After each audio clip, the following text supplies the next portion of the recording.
திருவெம்பாவை பாடல் 3. முத்தென்ன வெண்ணகையாய் முன்வந்து எதிரெழுந்து என் அத்தன் ஆனந்தன் அமுதன் என்று அல்லூரி தித்திக்க பேசுவாய் வந்துன் கடைதிறவாய் பத்துடையீர் ஈசன் பழ அடியீர் பாங்குடையீர் புத்தடியோம் புன்மை தீர்த்து ஆட்கொண்டால் பொல்லாதோ எத்தோ நின் அன்புடைமை எல்லோம் அறியோமோ சித்தம் அழகியார் பாடாரோ நம் சிவனை இத்தனையும் வேண்டும் எமக்கு ஏலோர் எம்பாவாய். விளக்கம்.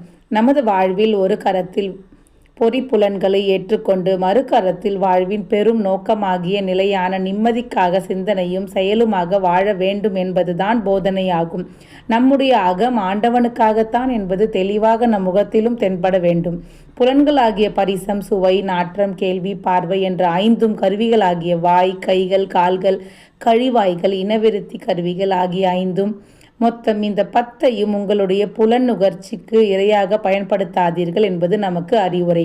பிறர் குற்றத்தை குற்றமாக கருதாமலும் தாம் எக்குற்றமும் செய்யாமலும் அதனால் தானே பெரியவன் என்று நினையாமலும் இருக்கக்கூடிய பெருந்தன்மை ஆன்மீக நாட்டம் கொண்டவர்களிடையே இருக்க வேண்டும் என்ற அறிவுரையை இந்த பாடல் கூறுகின்றது.